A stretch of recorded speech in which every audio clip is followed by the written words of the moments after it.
you. Welcome to the fifth event in this third season of Freeport Speech. Tonight, we will peer inside the Oval Office with Joe Lockhart and John Harris, moderated by Professor Dan Shea. But more about that in a minute. My name is Kathy Bieberstein, and I and the other members of the Freeport Speech Board, and I'm going to ask them to stand as I call their names: Jack Emery, Christy Marsh, Francisco Guzman, Peggy Golden, David Kaufman, and our fearless leader, Tom Saliba. Where are you guys? Come on. We cannot thank you enough for your continuing support, which allows us to have engaging conversations like the one you're about to participate in. Okay, let's get to tonight's event. Moderating our event tonight is Professor Dan Shea, who is a professor of government at Colby College, and he practices what he preaches as an actual elected town selectman in Mount Vernon, Maine. He's a prolific author, having written more than a dozen books. Dan will hold a book signing for his latest book, The Rural Voter, after our event tonight in the gallery through the door to my right here. The book uses interviews with some 15,000 Americans and attempts to pinpoint the forces behind the rise of the rural voter. We've arranged a discounted price for our audience of $35, which is going to be cash or check tonight only. And Freeport Speech is pleased to provide a copy of this book to our lead sponsors and panelists. Our panelists tonight have a storied history in the halls of Washington, D.C. Joe Lockhart is widely recognized as one of the top communications and public affairs professionals in the world. But he's likely best known for serving as White House press secretary under Bill Clinton from 1998 to 2000, including during the difficult Clinton impeachment proceedings. Joe's held posts at ABC News, CNN, Sky News of London. He was named VP of Global Communications at Facebook just as it was preparing to go public, go Joe, and was VP Communications, Government Affairs, and Social Responsibility and Philanthropy Head at the NFL. Joe served as press secretary for the presidential campaigns of Walter Mondale and Michael Dukakis, an aide to Senator Paul Simon, and senior advisor to the John Kerry campaign. He currently serves as managing director for the strategic communications firm Rational 360. Our second panelist, John Harris, fell in love with journalism after a stint on his college newspaper at Colby College in Minnesota and literally never looked back. He joined the Washington Post a day after graduating college and worked his way up from intern to covering the Clinton White House. He spent 21 years at the Post, but during a stint as national politics editor in 2006, Harris and a fellow Post journalist conceived of the idea for a new sort of publication that covered politics from the ground up. A year later, Politico was born. In John's time in journalism, it has undergone really wrenching change. John knew journalism needed to answer the what's next question as technology and the economics of journalism were changing its landscape. John is the author of two books, one on the Clinton White House and the second on presidential politics. Please join me in welcoming Dan, John, and Joan to our stage, and hopefully they can let us in on what goes on behind that Oval Office door. Thank you. Thank you. All yours. Good job, Kathy.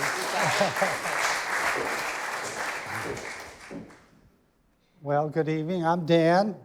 This is Joe and John. Thank you for coming tonight. It's a privilege for me. What a distinguished panel. Very impressive. And congratulations to Freeport Speech. I mean, how great. I'm a political scientist. I'm not used to sold out rooms. So this is really great. The plan for this evening is I'll ask a few questions. I'll get it started, maybe for a half hour or so, and then we'll turn to you for questions. Well, my idea is to talk about some general themes, but I've got my fingers crossed that we can get some insider stuff, behind the curtain sort of stuff from these guys. I don't know if they'll do that or not, but that's my hope. Let's start with a general question. Every election is exciting, dynamic, particularly from Labor Day on, and they all seem unique. something very different seems to be going on in American politics these days. That's my sense. So you've been around politics for a while. What's your sense? What's your take? Maybe start with John first. What's so different? Am I right that things are truly different in American politics? Oh, I think this is, you're emphatically right. This is an election that in many ways is without context for me. And I've not been doing this as long as Joe, but I've been doing it a good long while. And none of the assumptions about how the process works, about the standard rituals, about what the stakes are, none of those are like previous elections to me. I mean, if you just start with something that seems kind of simple, but from the point of view of a political journalist, it's a big deal. Like, we're used to the notion of a nominating contest. Well, this is how we're going to plan our year in election years. Well, you've got the Iowa caucus, you've got New Hampshire, you've got Super Tuesday, you've got the horse race and who's knifing who inside the campaigns. None of that did we have this year, really. I mean, it was a secondary, even tertiary importance. Donald Trump was so clearly in command of the Republican Party, and despite all the misgivings that were clearly there, reflected in polls about Joe Biden, was at that time in command of the Democratic race. The primary vehicle, or the primary arena, was courts, criminal and civil courts, around which, like, many of the big decisions regarding President Trump's future were then waiting, and I think still loom very large. Just to expand it, I don't really recall until the Trump era, and that doesn't reflect just this election, but also in 16, very much in 20, a sense from people that their understanding of what the country is all about and how they fit in within the country that was was at stake in the outcome. And of course, I know lots of people that feel that way. In fact, I know very few who would say, like, well, whatever, one's going to win and the other's going to lose, but we're going to be just fine. I don't think people feel that. Their confidence in the institutions of our government is shaken. Confidence in each other as we look across this horrible ideological and ultimately sort of tribal divides. That hadn't happened for the first 30, 35 years I was doing that, but of course that defines our politics for the last decade. Yeah, Joe? Yeah, I mean, every presidential campaign I've either worked in or watched has the same, slogan. This is the most important election in the history of our country. Can't possibly be true for all of them.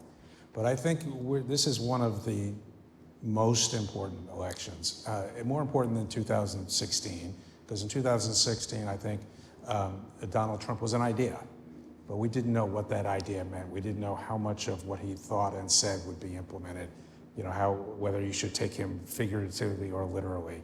And I think most people didn't take him literally. And I think the transition now is we should take him literally. I think there was enough evidence between 2017 and 2021 that many of the things he talked about, he really wanted to get done. And that is only hardened now with his time out of office. And so I think we know what we're going to get. And it's the most radically different view of this country by Americans since the 1960s, when we were split apart based on civil rights and the Vietnam War. There are not, as John said, people who look at it and say, well, on the one hand and on the other hand. People are convinced that their side is right, and there's no moving them. You're running a presidential campaign which is mostly designed now to turn out your voters and perhaps persuade 4 to 5% of the country. It'll matter because it's going to go down to a small number of votes in a small number of states, but you're not trying to persuade a third of the country, which when I started doing this, you generally were. And that's how you won or lost. I think the other reason that this election is important is I think there are very serious, legitimate concerns about the transition of power. I think there is a sense among the right in this country that the system is broken and rigged because they've been told that over and over again. And I don't think that there are people who watch this closely who think we're going to do what we've done for 250 years, which is shake hands and change to another party. And I think that makes this critically important and something that should worry all of us. So, okay, I get that. I get that Donald Trump is different. And surprise, surprise. But let's talk a little bit about a common denominator you both have in slightly different ways. And that is, to what extent has the media changed and the role of the media in creating these tribal tendencies, this negative partisanship, this sense that the other side isn't just wrong, they're evil and they're a threat, and it moves in both directions. You both you're deep in the media during a key transition period. Could you spend some time talking about that? I'll speak for John here. It really depends on how you define media. I started doing this more than 40 years ago. And back then, there were a handful of newspaper reporters who were the single most important filter for the American public. There was, Walter Cronkite and Chet Huntley and David Brinkley, who used to reach 70, 80, 90 million people. Right now, the nightly news reaches less than 10 million on a given week. And these people were the referees. They decided what was important, they decided who was telling the truth and who wasn't, and there were real consequences to what they wrote. You get into the 1980s with Ronald Reagan, and visual images and television became much more important. You get into, the beginning, the sort of end of my time in the White House, but the beginning of the internet age. And now the media can be defined in a million different ways. It's social media, it's websites, it's digital, it's all of these things. I think the common denominator is what we think of as mainstream traditional media matters a lot less. I'll give you a historical example. In 1976, Gerald Ford said something about Poland not being dominated by the Soviet Union, and that became the issue for 2 weeks after the debate. In this last debate, Donald Trump talked about Springfield, Ohio, and killing animals or eating animals. He also talked about how he gave a ringing endorsement of Viktor Orban of Hungary, the only European leader who brags about trying to undermine democracy and wants to dismantle NATO. That is incredibly consequential. NATO is what holds our security system together, in half the world. And I don't know that anyone paid attention to that. And what we did was we moved to people eating cats and dogs and things that were more entertaining. And I think the biggest shift in all of this, and then I'll let John talk, is journalism. My mom and dad were both journalists. And when I was growing up, it was seen as a calling. It was public service. My dad worked for NBC News, and every year they lost hundreds of millions of dollars, but it was these big corporations saying, this is the way we give back by covering. It's now, the media is a profit center, and once it becomes a profit-driven, you give your audience what they want. So you now have Fox News on the right, you have MSNBC, you have 100 different sites, you have social media, where people are, in a sense, curating their own news and only listening to what they agree with, which is a huge contributor to this idea that there isn't a third idea anymore. There's only my idea and your idea. I'm right, you're wrong. I'm virtuous, you're evil. I certainly agree with most of what Joe said there. And that point of, he and I were really, are among the last to kind of straddle, in a professional sense, straddle both worlds, the old world and the new media order that we're living in. But just to emphasize that, and without making a comment on the median age of our room, most of you will remember what we mean. Like the group of people who were overwhelmingly responsible for what most Americans would learn about the workings of government, about national politics, you could easily fit them in this meeting hall. You would have the editors and a couple of top reporters from the Washington Post, the New York Times, Wall Street Journal, maybe you throw in the Los Angeles Times or the Chicago Tribune, but not much else. You'd have the managing editors and producers and the anchors of the three network news broadcasts. You'd have, we think it seems quaint to say so now, but you'd have the editors and the Washington bureau chiefs of the weekly news magazines. And they could really fit easily in here. The thing about the group, they were responsible. There were a lot of things not things to be critical about that group. They weren't diverse in their thinking, and they weren't diverse in their background. But they were committed to meeting their responsibilities as they saw it for politics that was serious, relevant, and broadly harnessed to the public interest. So, you know, I can, in the early part of my career, that's the world that I grew up in. I was fortunate in that not just a short time, like days after getting out of college, I was a summer intern at the Washington Post, and you'd see these people. There goes Ben Bradley, there goes Mary McGrory, there's David Broder. Very heady times. And it was almost really the start of the 90s. You could see this old order start to erode.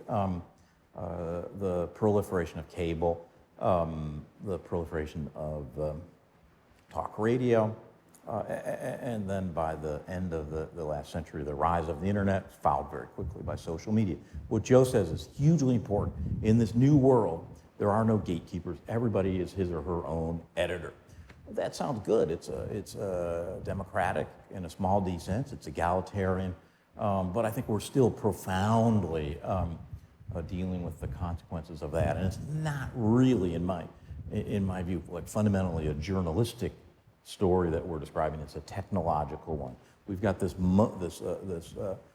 hugely advanced technology that paradoxically is quite effective at stimulating the sort of most primitive parts of our psychology and what makes the species tick. Tribalism, hatred, contempt, the fight or flight instinct, the desire to punish and even kill those who you disagree with. These aren't new phenomenons in human history.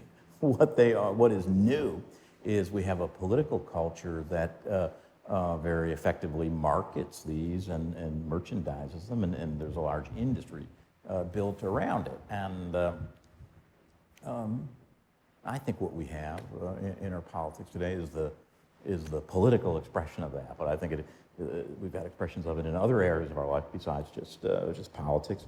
And I think it's in a profound way is a challenge for democracy, which isn't in historical terms an especially old form of government, and it presupposes a kind of a discipline on behalf of the citizen, and a kind of a commitment to sort of enlightened, rational, and ultimately rules-based and ideals-based government.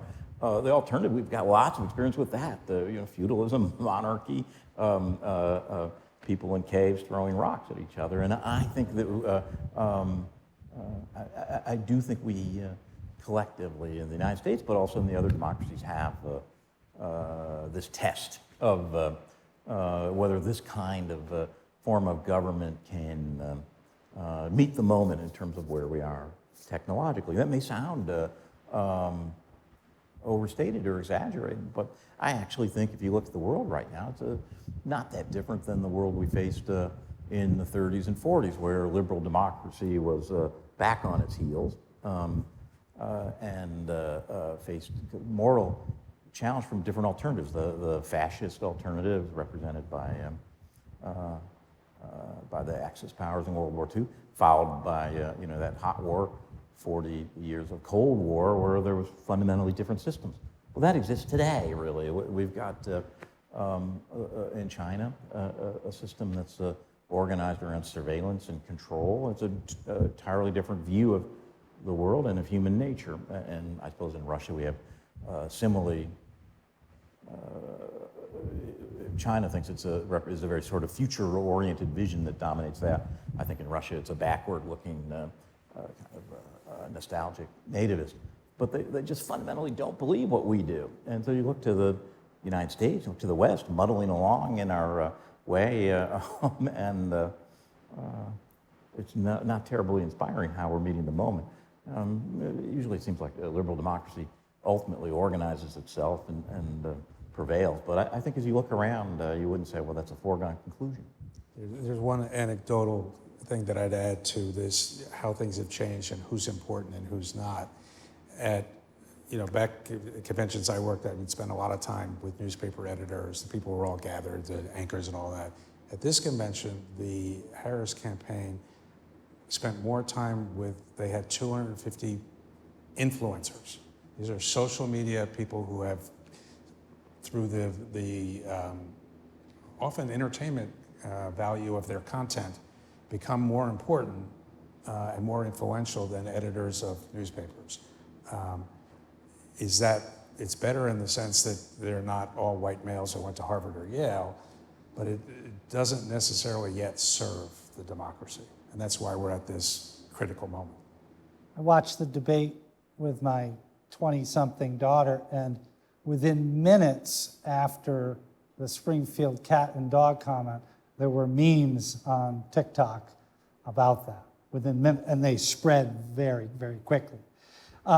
Very, very different media environment. You've been talking a good bit about, obviously, the relationship between citizens and the media, critical role that media plays in a democracy.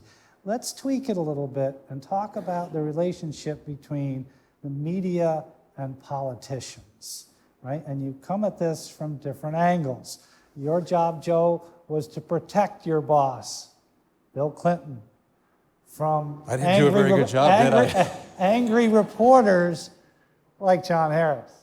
I mean, has that changed? I'm also fascinated that we have one politician, one candidate, who seems to thrive on all the media attention he can get, and another politician who seems to be very reluctant to do anything unscripted for that next meme. So talk a little bit about the changing relationship between the media and public officials in this new environment. They're over half century or more, I think, like you've seen this change. And I kind of came in the middle of a big change.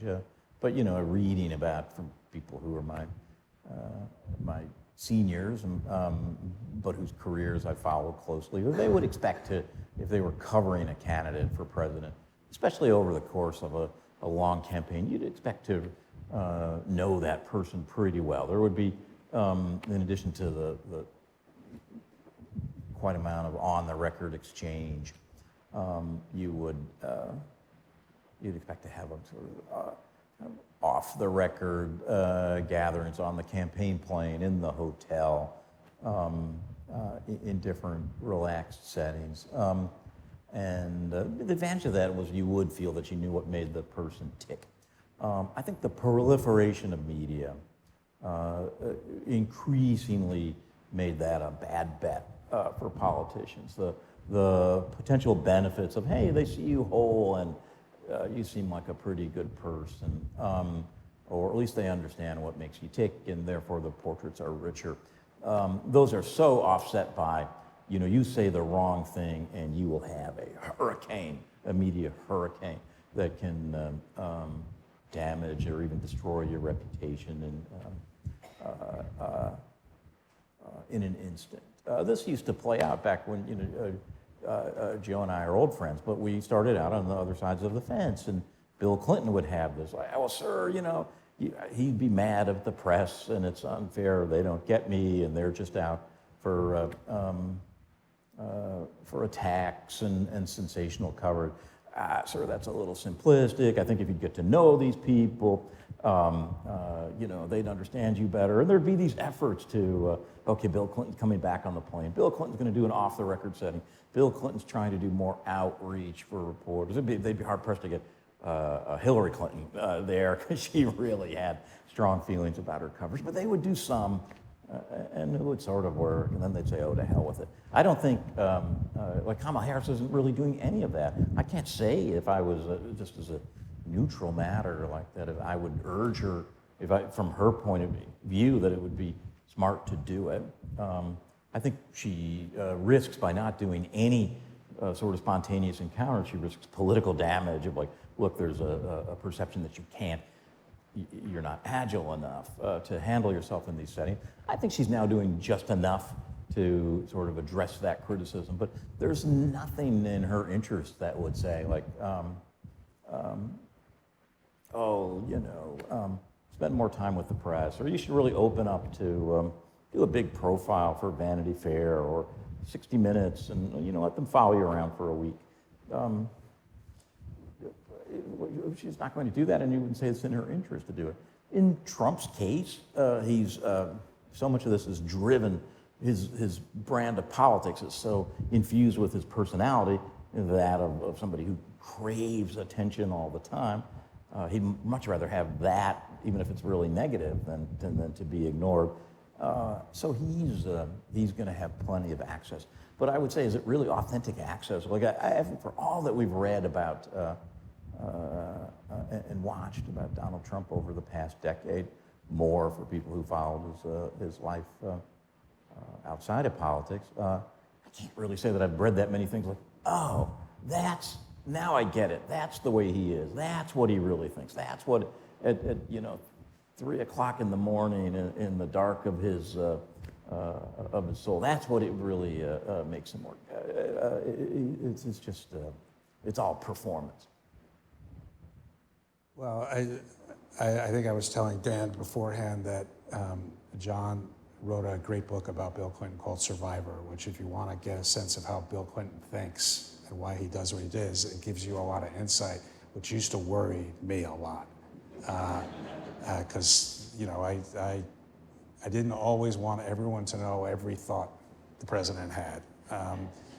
But I think I'll make 2 points. One is going back. In 1980, I worked for the Carter Mondale re-election campaign. I was 20 years old. And one of my jobs was, at 7 o'clock every night, I would walk a stack of papers from the campaign headquarters over to this bar in town called the Class Reunion. And the press secretary, Jody Powell, would be there every night with all of the White House reporters. And they'd sit and have dinner and drink together for a couple of hours. And if you went from the Class Reunion up to Capitol Hill, you could go to any of the restaurants and you'd see Democrats and Republicans having dinner together, having a drink, and all that. And while adversarial, Democrat, Republican, reporter, public official, there was a shared commitment to the system. Everyone believed that what they were doing was important, even if they came at it from a different direction, and they were all part of something that worked. Not every day, but at the end of the day, that sort of personal relationships were what moved the ball, to get big legislation passed. You don't have that anymore. There's no, Democrats don't hang out with Republicans in DC anymore. Reporters don't hang out the way they used to with, public officials and, campaign and White House staffers. Everything is, and that has a deteriorating effect on the overall system. I do think that, I agree with John on Kamala Harris that it really isn't in her interest. What's in her interest is there's only so much oxygen in the world. And if I'm her strategist, I want Donald Trump to get all of it. Because this election is going to come down to, this idea of whether people can just get over their personal misgivings about his personal life and some of the things he talks about that he wants to do, or whether that will be, they just can't. I was telling to John that I look at it as, I call it the permission election, which is there's this group of people that were looking for permission to be okay with voting for Trump. And Joe Biden gave it to them. The permission was that they're troubled by him, but Joe Biden is no longer capable of being president. I'm not saying that that's true. I'm just saying that that was people's view. I think what Kamala Harris has done is the way this all unfolded, that it put the permission in question. And then I think the debate took the permission away, and we're right back where we started a year ago, where the people who are going to decide this election are really struggling with. There are things that they don't like about what's happened in the last 4 years, but they're not sure they can go into that voting booth and vote for Trump. The last thing I'd say is that, you know, the people, the reporters and the journalists that I grew up with both as a young child and through most of my professional life that were very important to the system are not that important anymore. I think you made the comment that that debate was driven by memes on TikTok, not by what we think of traditional journalism. And that's just where we are. And I think that raises the risk level on everything we're doing. Yeah. Well, just two more for me, if you don't mind. I think it's the million-dollar question to inside experts. What happens after Donald Trump? And I'm not saying it's going to be 2024, but at some point, I think there'll be a post-Donald Trump political world in America. Has the change we've seen in the last decade, is it with us for a while? Maybe for better or worse, but the change we're seeing, is it permanent? Does J.D. Vance carry the MAGA flag forward? I think it's very difficult to say that anything's permanent because you just look back and things do change. But I think the most troubling thing is politics is about winning, and it's about doing the things that help you win, and then maybe you'll go back and do some good things. But the focus is on you need to get there to do something. And we've realigned American politics in the last 15 years. And, you know, I mean, it started with Newt Gingrich that went through the Tea Party, the Freedom Caucus to Donald Trump. And people don't identify in a way that they did even 20 years ago. There's a conservative populism that mirrors what Democratic populism was 20 years ago. And it's a politics of aggrievement and of resentment and of this sense that things have been taken from me. When you could look at the Democratic Party in the 70s and 80s, where they catered to people who, you know, were not getting ahead.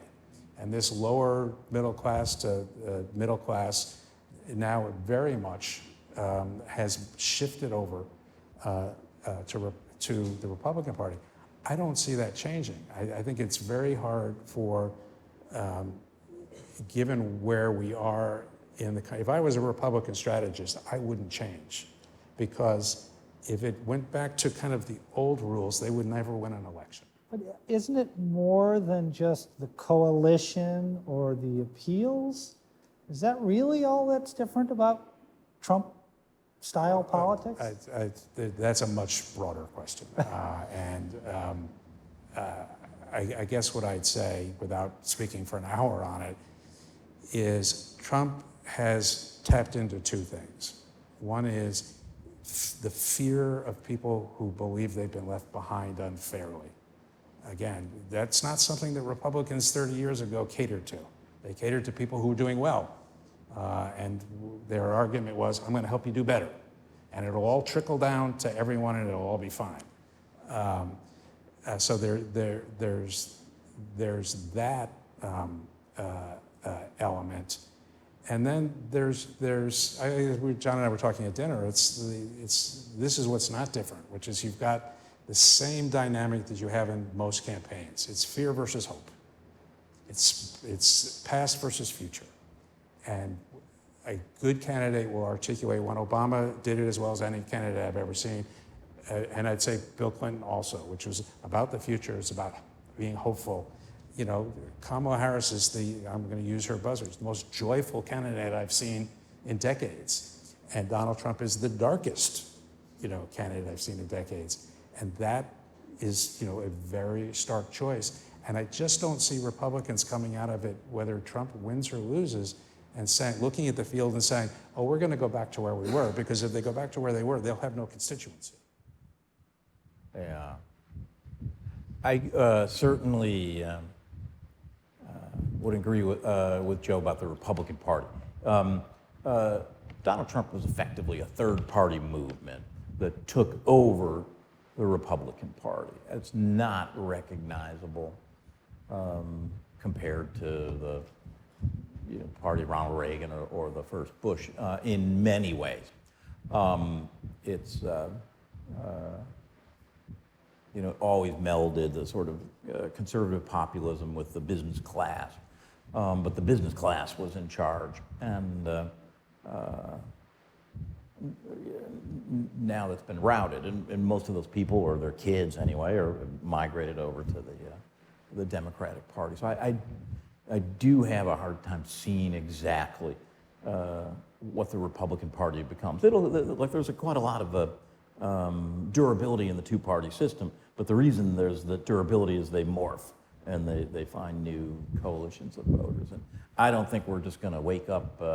Remember in the 80s, Dallas, they had the lost season. It turned out it was just a dream, yes. Right? None of that happened. We're not going to wake up and say, oh, that was just a weird moment. The only answer about things in the future is I don't know. But I will say things about things I was wrong on. At a minimum, it illuminates why nobody should listen to my predictions about the future. But I think the fact that I was wrong is revealing. First off, the whole idea of how our politics got this way. I very much agree with Joe. It didn't just start with Trump. You have a 50-year movement of increasingly steadily declining trust in institutions, formal institutions of the government, sort of informal institutions of the universities, the media, even religion, as you've seen steady decline in support. That didn't just start, that was 50 years. I don't think you can understand Trump without understanding that. I thought, though, that the way this would break is with the first wave of baby boomers who began arguing in the 1960s on campuses about Vietnam, about civil rights, women's rights, eventually gay rights. Been this ongoing argument. I thought it would end when those people went to the nursing home and ultimately to the cemetery. But that's clearly not the case. This habit of nonstop ideological and cultural argument plainly is transmitted generationally. I must say, I thought Trump was an anomaly when he first took over the Republican Party. Well, it was a freak bounce of the ball. He's a natural entertainer. Didn't think he would win. He didn't even himself think he would win. He did, but that's an anomaly. That's plainly not the case. Trump is a political movement that's fundamentally psychological in origin. It's organized. It's got some traditional sort of content, ideological content on issues like trade and protectionism, support for manufacturing. But it's not fundamentally about those things. It's fundamentally organized around resentment and grievance of between different cultural classes. And you can look it up. I thought after he lost in 2020, he would fade away, just as earlier incarnations of this type of politician, a Joe McCarthy, had his moment, caused the system to quake, streaked across the sky, had his maybe 6 years from 1948 to 54. By 58, just before his death, he was forgotten, cast aside. I thought that was with Donald Trump. It's astonishing that he's this movement's strong enough to carry him through into a third straight presidential election, even as he's been horribly damaging for the Republican Party. If you look what's happened in Congress, they haven't really won a race since 16. But ordinarily, conventional politics, well, get rid of this guy, he's killing us. You can't view him in conventional terms. No, we can't. I think it's safe to say that political scientists haven't been able to figure out Donald Trump. I appreciate your humility that journalists didn't get it either. Real quickly, I recall a very prominent journalist, a handicapper, a person that is on all over, and I won't say who it is, but she's a Colby grad, and I remember her saying at one point in the fall of 15, she said there is less, and this is on public radio, there's less than a 0% chance that Donald Trump will get the Republican nomination. And she is as smart as they get. Mm-hmm. We all missed it. And you said this is a Colby graduate. Yeah, I'm not going to say who it is. All right, we've got Google. I'm going to figure it out. Many of you know. I know who it is. Many of you know who she is. Yes. Yeah, right. Now we both know. So we've been talking about some heavy, maybe even a little depressing stuff. I'm going to switch gears a little bit. I'm wondering if you might give us a story or so about a politician that you either worked for or covered that would be surprising, that we would say, sort of a behind the scenes sort of anecdote of like, oh, wow, that's what Bill Clinton, eats for breakfast in the morning or something like that. I'm putting you on the spot to think of something, and you also are thinking about confidentiality, but does anything spring to mind? Oh, I spent so much time back in the day, I think 6 years, covering the White House under Bill Clinton, and another 2 years writing the history of those years. I spent so much time thinking about him and the characters around him, including Hillary, Ronald Clinton, and Al Gore. And there's a couple of paradoxes about Bill Clinton. He was called, Slick. Slick Willie. They tattooed that on him, and I know why they said that. He has a penchant for sort of rhetorical, kind of fancy footwork at times. But actually, Bill Clinton was like among the most transparent politicians I've ever covered. You want to know what he thinks? All you have to do is listen to him, especially if late in his after-hour speech, he's really actually in a weird way on important stuff. He's incapable of artifice, he's there. Whereas the other two sort of main characters that made up his presidency, when you get those moments where you're around them in a private setting, their personalities, their style is so different. So the difference between the public Bill Clinton and the private Bill Clinton, one would be more profane, a little bawdy, but a very little difference between the public. With Al Gore, for instance, the difference between the public Al Gore and what he was like when he would allow reporters to see at least one side of his character. I think he's got multiple sides. It couldn't be wider. And anyway, I just always puzzled over the interpretation. I probably was one of the people that helped set this interpretation that Bill Clinton was slick, or he had a penchant for being phony. On the important stuff, I actually think he almost was incapable of being phony. He is who he is. And the very narrow gap between who he is in public and who he is in private, that's actually pretty rare among politicians. So during that same period, the other character, of course, on the other side was Newt Gingrich. Did you spend some private time with him? I spent a lot of public time around Newt Gingrich. I haven't spent that much private time. I really think he's an illustration of how Trump is unique, but the engines that power Trump are not unique. Newt Gingrich was practicing those politics of contempt, the politics of egotism, the politics of using the media very skillfully for cynical advantage. 30 years before Trump burst on the scene. I'm afraid, I certainly respect Newt Gingrich's intellect, but I did really come to the conclusion that it was a demagogue, right? That there isn't actually a core of ideological conviction he might pretend that just for purposes of winning an argument, but what it fundamentally is about is winning the argument and the kind of power for its own sake. Yeah, just briefly about Newt, I spent a little bit of time around him, and post presidency, I spent some time around him. I agree with John. There's a somewhat famous story of, we had, the president was impeached, and then we had a midterm election where Democrats picked up seats in a 6-year election for the first time in 150 years. The public was saying, enough.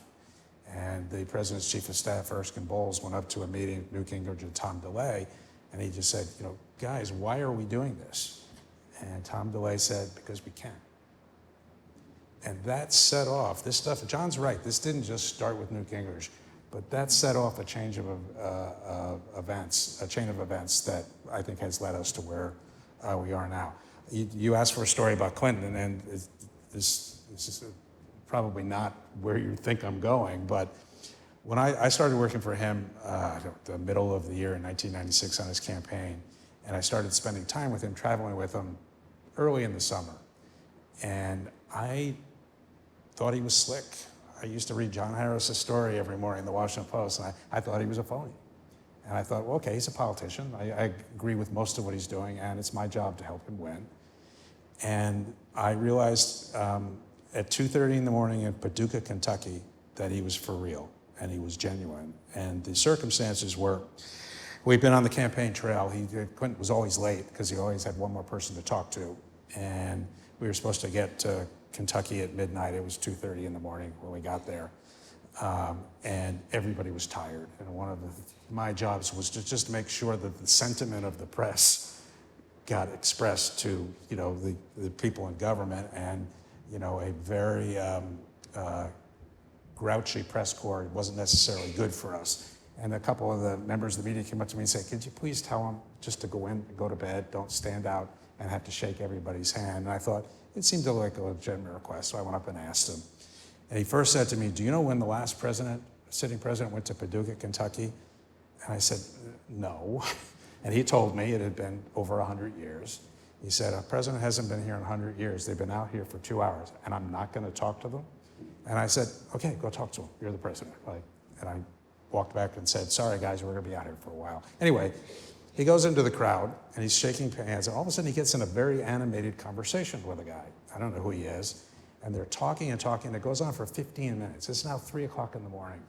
And the media is all of a sudden really interested. They're not yelling at each other, they're just excited, sharing, sort of debating an issue. And now they want to know who he is. So we finally go in, and I grab him and I say, who is that guy you were talking to?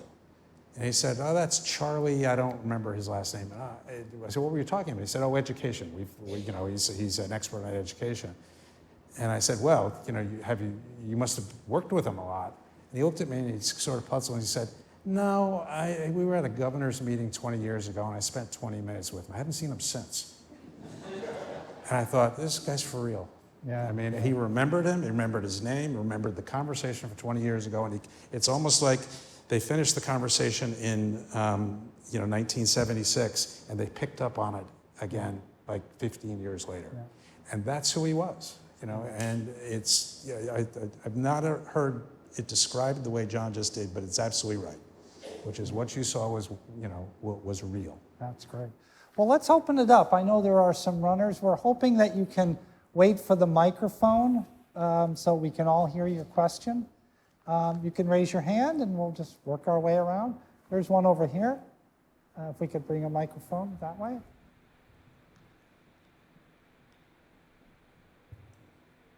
Hi, can you hear me? So there's been some airtime for Donald Trump tonight, and I understand loyalist Republicans voting that way. What I don't understand is all these other people. What's Donald Trump going to do for these lower middle class people other than keep their guns? I think one of the things Trump exposed was something that was always there but wasn't spoken out loud, and he gave permission for sexism, racism, misogynistic behavior that people had, but they kept to themselves. And what Trump did is he said, it's okay to say it. Shout it from the mountaintop, because, you know, if you were disadvantaged by racial opportunity, gender-based opportunity, any of these things, you have a legitimate grievance. You got screwed by the system, and that is, you know, that should be a little bit troubling, because it was there. It did, you know, the civil rights movement did not solve racism in this country. It just muted it a little bit as far as polite conversation. And he tapped into that in a way that was effective, you know, which is too bad. I do think the way people define what they believe in and who they're for is no longer about what they believe in and who they're for. It's what they don't believe in and who they're against. So, you know, I have a lot of Republican friends, many of whom are never Trumpers, but some of them are, you know, are going to vote for Trump. And when I asked them why, they said, "Because your guy's worse. You know, and you know, he's, you know, your guy, or whether it's Kamala or Joe Biden or whoever, they're going to ruin this country, or they are ruining this country." And there's, you know, there's no real evidence of that, and there's no evidence in any of our politics now. And I think, you know, to put it very simply, people have decided that they don't need to think for themselves anymore. They just have to be on a team. And they're gonna, you know, whether they have blue shirts or white shirts, you know, they're gonna be with their team. And that's why you have what I think for a lot of people, particularly people who followed politics for a long time, you know, we have this shaking your head phenomena of how could this be happening? Well, if you dig in a little bit, we know exactly why it's happening, because it's not the country we thought it was. It is not the progressive place that we thought it was coming out of the 60s, 70s, and the evolution.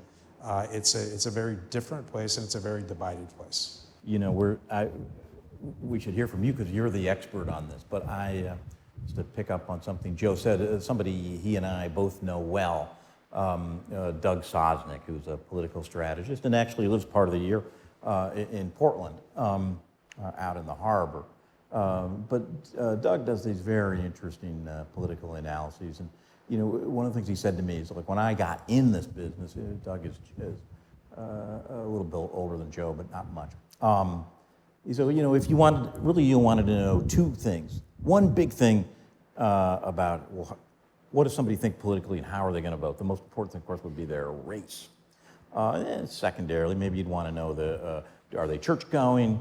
And of course, you'd want to know their income. And that would tell you just about everything you need to know. This is like, over the past decade, that's really been completely shuffled. The two things I most want to know are educational level, that you have a four-year degree or not. And then I also want to know how far they are from an urban center, if they're in the city, or they're in near suburbs, which incidentally those close-in suburbs typically are more diverse by a lot than the old inner cities that we think of the 60s and 70s, because they've got so many different waves of immigrants there. But if they're in the inner core or inner suburb, that's going to tell me what overwhelmingly how they're going to vote. The further they are from that, the outer suburbs or the rural areas, you give me that and you give me a college degree status, I'm going to tell you what they think on a dozen different issues. That's just that's quite different than the way we used to think about politics. Yeah, well, that geography question is huge and so different. It's just a very quick anecdote from the book, since John queued it up for me. When Hillary Clinton went to a coal mining town in West Virginia during the campaign, she told the audience that she was going to end coal production, but it's okay, we'll get you jobs in the green industry. Donald Trump went back to the same place and made this impassioned argument about saving the jobs that you love. going into the mines and saving coal for America. Now, obviously, he wasn't going to save coal, but he does have empathy for that group of voters. Now, it's not a coincidence that your old boss at the Democratic National Convention talked about listening to this people. He was basically saying they're not all deplorables.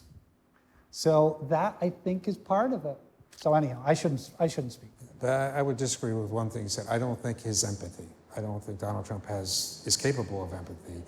He believes that he can manipulate anyone based on what their weakness of what their characteristics are, and that he's a genius at. Yeah, okay. That is, he said, it's the what is it, the Music Man, the snake oils are coming to River City. Like, that's what he believes, but it's not empathy. Yeah, how the most urban politician ever can resonate with rural voters. Yeah. Next questions.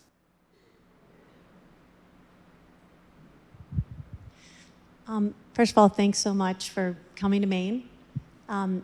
You've painted a picture about journalism, the Fourth Estate, the pursuit of truth, and the changes in journalism. I heard you paint a picture where the Republicans and Democrats, and they're not having dinner anymore. I worked on the Hill at the same time, and people got together. I wonder what your optimism is and your advice as we layer on AI. So with artificial intelligence, asking good prompts, culling things that are already existing instead of new ideas and neutrality, how optimistic are you about journalism in the moment we're having now to find truth, knowing that AI is out there? Sure, and it is something that, of course, every person who's a leader of a news organization should be thinking hard on this topic. I suppose just to answer in the top line your question, I remain optimistic. In part, that's just a kind of a temperamental conviction, and I do think if you're in a business like journalism, it's almost a moral imperative that you should be optimistic and ready to embrace innovation, confident that that there are ways that you can make it work productively for you. Actually, the evidence is mixed. Not everybody has made it work equally well, but I think the starting point has to be a conviction that you will make it work. That was the organization I started now 18 years ago at Politico, basically born of that belief. At that time, the internet was roiling the media landscape, and a lot of my colleagues, in particular where I used to work at the Washington Post, were viewing this quite defensively. Well, what we want to do is hang on as much as we can to an old order. And to me, that seemed folly. That old order was crumbling, and why would you want to organize your professional life with a sort of a backward-looking orientation to try to preserve as much as what was? Let's take advantage of these technological changes, and it did work for us. I think you're correct, or it's implied by your question, that the advent of AI is probably as large as the advent of the web 25 and 30 years ago, and it's going to similarly change the nature of our relationship as journalists with the audience, and it's going to similarly change a lot of parts about our professional routine. You know, my own rhythms at the beginning of my career were organized around a 24-hour schedule. Like, well, you know, the first edition closes at 8 o'clock. You better have your story done by then. And, you know, the last edition, you can get late sports scores up till about midnight or whatever. But then you're done for 24 hours and you start again. You know, now, of course, we're always on. There's I'm sure stories that are breaking that you're aware of that I'm not, those of you who are checking your phones. That's different, but we adapt. Fundamentally, my bet is that we can use AI to our advantage. We can, I mean, the big problem these days is we're all saturated, we're all awash, we're constantly hosed down by content. So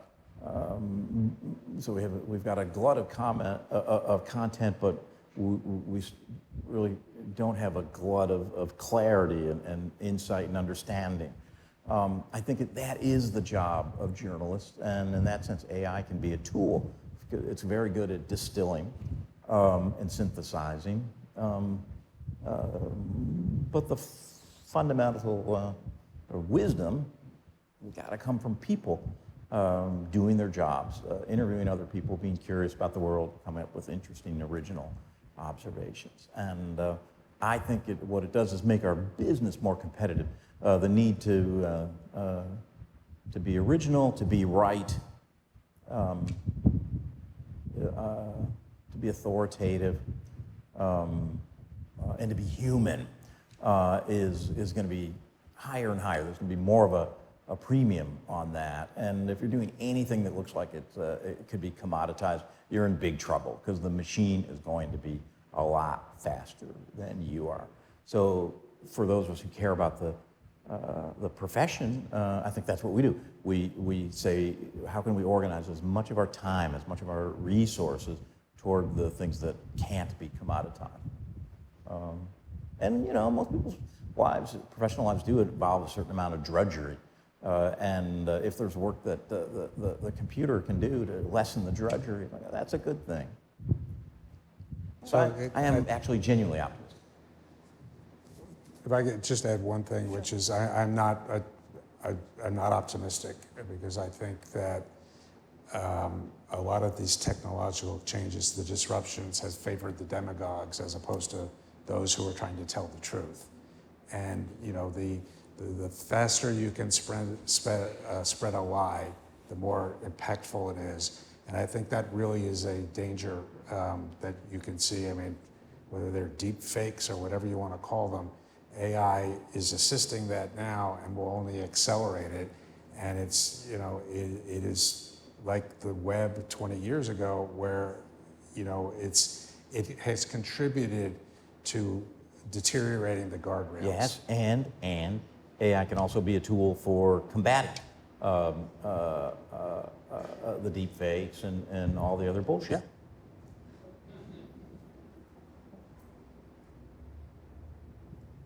Oh, yeah, so thank you both again. All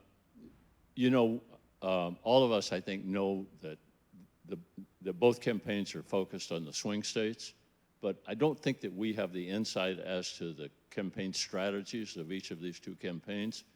What can you tell us about the similarities and the differences in the campaign strategies, and in particular, how they're allocating their human resources, how they're allocating their financial resources, and whether the strategies are indistinguishable or very different? Well, I think it's pretty transparent. They agree on where they're going to fight. It's 3 critical states, 6 states that add to that. So you're talking about anywhere between 6 and 9 states that matter. You will not. The only reason you'll see them outside those states is to raise money, but you'll see both of them doing that. I think their strategies are very similar, although they'll look very different, which is they know there's really no one to persuade anymore, so they need to turn out. And both of them in their own way are going to try to suppress voting. Georgia this week has a meeting where there are 15 proposals 50 days before the election that change the way voting can be certified and change who can vote. That is, and it's not to get more people to vote, it's to get less people to vote. That's the Republican strategy. The Democratic strategy is to keep Republicans home, to tell them that, I know you're not going to vote for us, but you can't vote for Trump. So that's the suppression that they want to do. And you're going to see very little of the trying to talk to people and saying, I want to convince you on the merits. But the money will go into these places. The rest of the country will be ignored. As is the case, the Electoral College dictates that. And I think you'll see I don't think you'll see a significant change between now and Election Day. Donald Trump wants to be the center of attention. He has to be. Emotionally, he needs that. Kamala Harris is happy to have him. there. I think you can look at some of the numbers, and the more he's in the news, the more his vote deteriorates. When someone else is in the news, or he's taking a week off for whatever reason, his numbers seem to float back up to what his normal average is. So you have a situation where they both agree with what they want to happen. That's why she doesn't need to sit down with 60 Minutes. She needs Donald Trump to sit down twice with 60 Minutes. Because their strategy is that will keep enough Republicans home, and that every time a Democrat sees Donald Trump on TV, they call a relative and get them to register to vote. They're so motivated. The biggest difference, and I'll turn it to John, the biggest problem Democrats had with Joe Biden, and I've known Joe Biden since 1987, and in some ways I still think we did the wrong thing in moving him out, because I don't think a president should be forced from office. But just as a strategist, it solved the biggest problem Democrats had, which was enthusiasm. In a turnout election when 60% of Democrats don't like the choice they have, I'm going to vote Democratic, but I'm not happy about it, which means maybe I'll go to the polls, maybe I won't. It might be raining that day. We went from 37% enthusiastic in less than a week to 80% with Kamala Harris. And there's a remarkable thing going on in Democratic politics right now, which is all of the internal grievances in the party have been put aside. And I will give Joe Biden a lot of credit and his team for orchestrating this. The way they did it cleared the field and made clear that he was 100% behind her, and we had no choice based on who we were running against. So to answer your question, you're going to see whatever it is, 48 days, 49 days of the same thing. And we likely won't know till a week after Election Day, for sure, who won the election.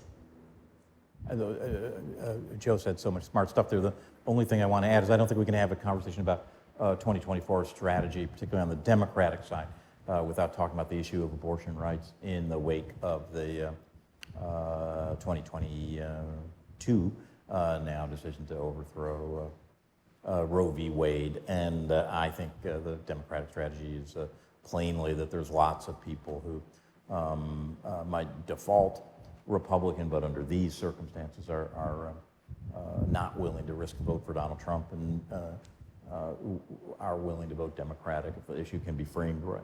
Joe's good point about the permission and people sort of looking for permission to cast a vote that they're uncomfortable with. But it goes the other way too. I think Kamala Harris, even if she's totally unified, the Democratic coalition still has pockets of voters. Maybe they're a small percentage, but they're not negligible, who are open to persuasion and need permission to say, I never thought I would do this, but I've concluded she's okay. It's worth, I think, staying on the abortion issue just for one second, because it's the one issue that now transcends the tribalism of American politics. You look at states like Kansas, where they won by 20%, the constitutional amendment.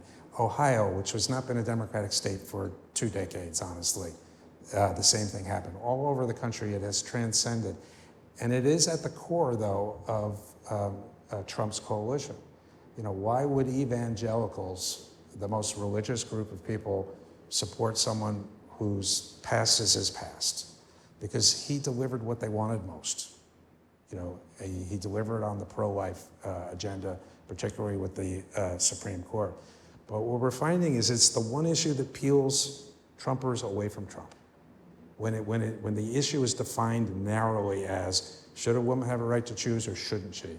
And I think that, and I'm glad John brought that up, we may look back and say that's what turned the election. And it might be why the electoral map might expand a little bit, say, into Florida, right?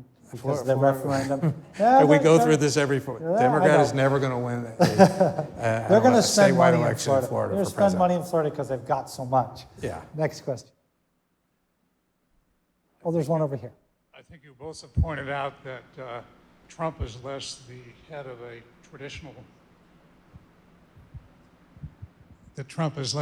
a traditional party than he is the leader of what could be called a cult or a tribe.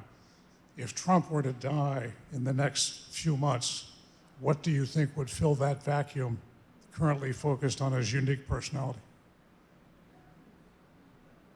I mean, it's such a great question because the evidence is it's not easily transferable. Ron DeSantis said, "Hey, I'm going to just be a younger, more aggressive version of Trump and win the Democratic nomination that way." The Republican nominee constitution, forget it, accept no substitutes. I want the authentic item. I would think that Donald Trump, if he could do it over again, would not take his son's advice to pick J.D. Vance for his running mate. I think it's bothered him the way that he's made enough comments that bothers him the way Vance has spurred so much controversy, including on these cultural issues like abortion rights. He would try to do that over again with a more conventional pick, probably a Doug Borgham, that guy from North Dakota. So it's not easily, it doesn't naturally fall. I wouldn't see Donald Trump Jr. being able to pick up a movement like that. I don't know the answer other than I think the evidence so far is all that energy would dissipate rather than organize around a single person. I'd agree with that. I think on J.D. Vance, Donald Trump's real problem with him is that J.D. Vance is getting attention. Because I think he wanted to nominate him, get a couple of days, and have him go away. And he's not going away. And I think it is. It's just his politics is ego-driven. And a kind of neediness for people paying attention, and I think he resents. I don't think J.D. Vance is saying a single thing that Trump wouldn't say himself. But it is just simply an attention. And I'm more definitive than I think John is on the impact of a Trumpless MAGA movement. I think it collapses unto itself if he loses, if he, if he passes away or is out of the system before Election Day. I don't remember our politics being defined by one person ever, maybe Ronald Reagan in the 1980s, that every part of the political discussion and narrative centered around one person. That's where we are now. Every Democrat is not Trump. Every Republican is measured on being with Trump. And one of the evidence is Trump has gone all around the country and endorsed candidates and said, "You're my person." And those people lose as often as they win because it doesn't translate particularly well.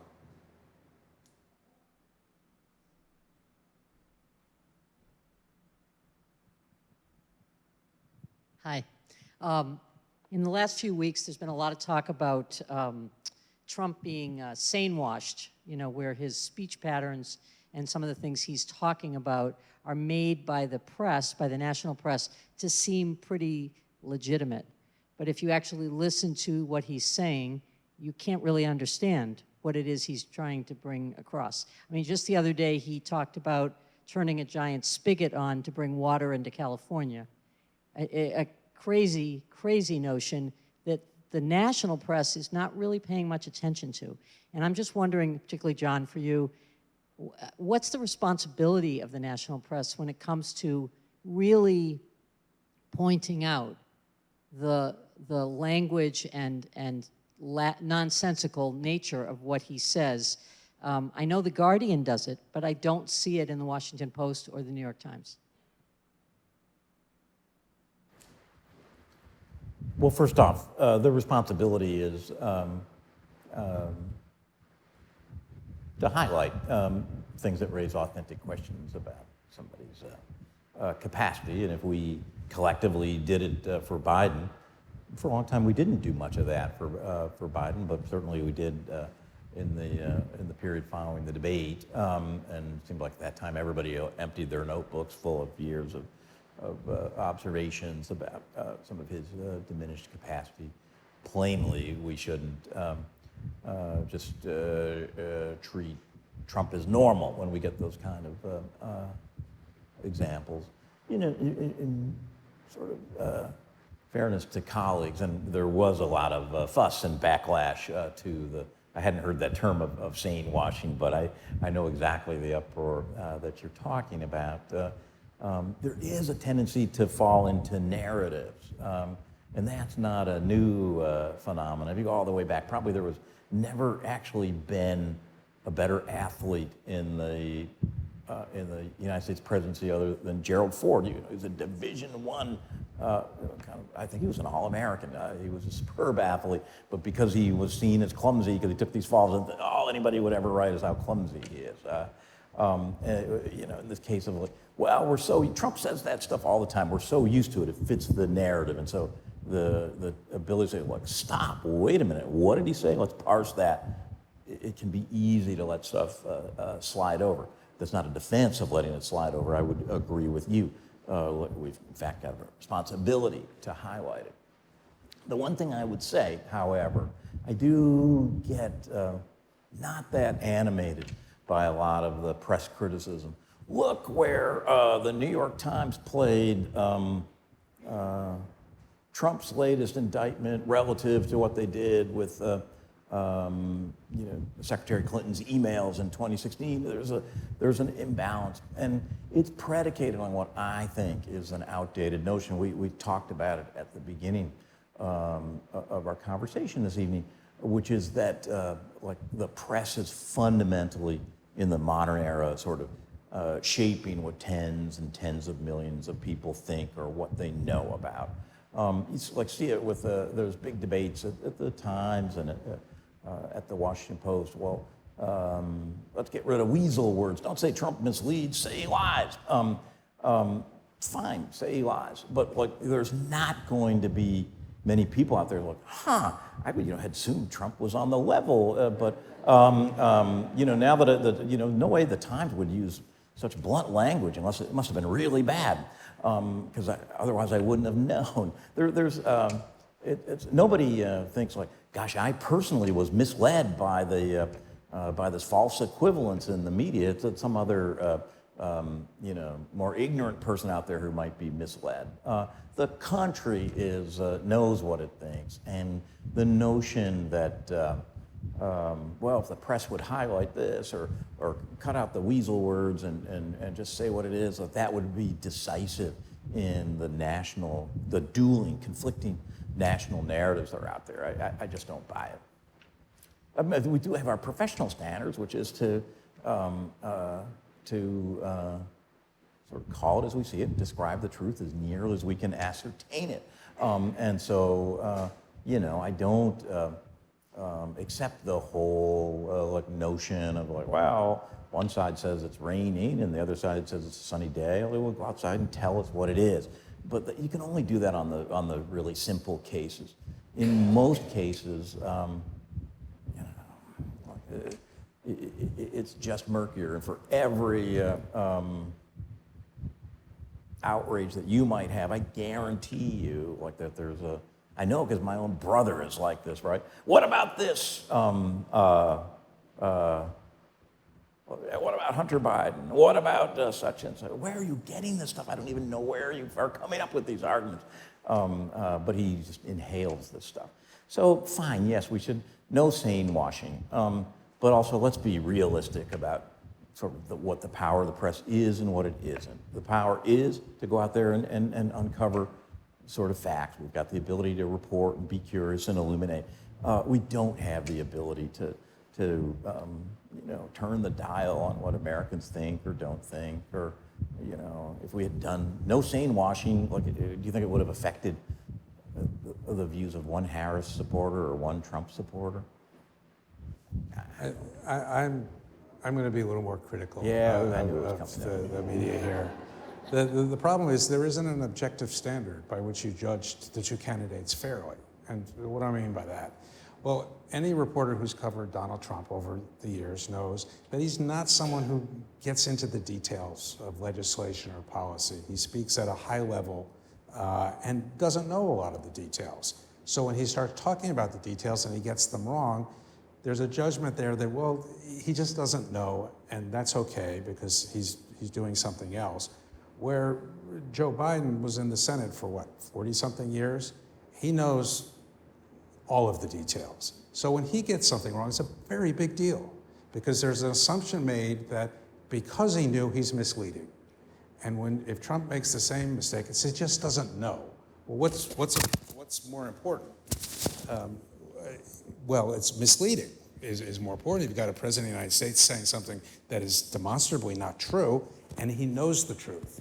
So it ends up being unfair, you know, in this cycle to Democrats. It's the other, and you know, it's not always Democrat versus Republican, but you have this system where we're judging people very differently. And the margin of error in this campaign on policy and gaffes is so much thinner for Democrats than it is for Trump. But it's based on this assumption that, well, we know, and there's an assumption that everybody out there knows too. And the reality is they don't. But, you know, having said that, you could have written 40 stories in the debate about where Trump misrepresented something or didn't understand, didn't explain it well, and you could have written 5 stories on Kamala Harris fudging something, you know, and over-promising on what a piece of legislation did. And the answer, I know what the answer is, I just don't know how to get there, which is we have to pull something from our past that is some sort of common standard that we apply as evenly as we can. It's imperfect, you can never do it, but it is so seriously out of whack right now that I do think it's having an impact on the electorate.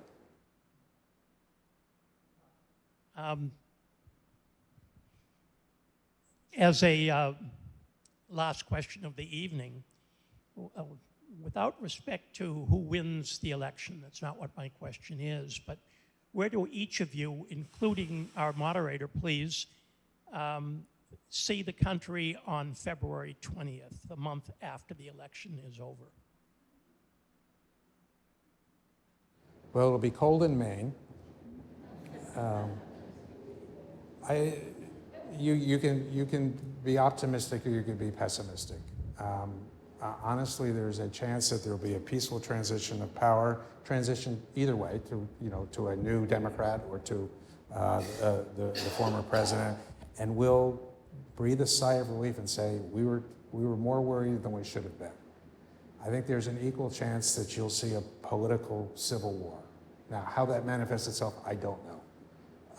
But there is every reason to believe, not based on my beliefs or partisanship, based on what's going on in the courts in each of these swing states, that there will be a legal precedent set for challenging the election.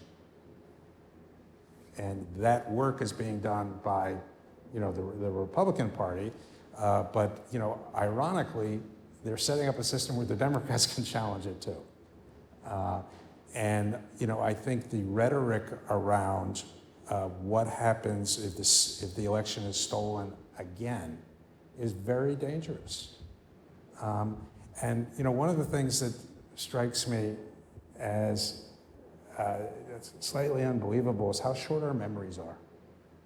I was on the phone a couple months ago with a former cabinet secretary for Bill Clinton, very smart guy. We were talking about Israel and Palestine, and he was talking about the problems it was creating for Democrats. And I said, well, supporting Israel, Palestinians should have a hard time voting for Trump.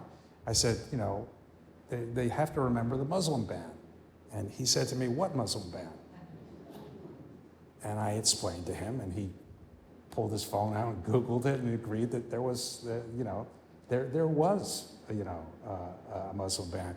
I don't know. It's funny. I was thinking last week that September 11th is seared in our national consciousness. January 6th is not.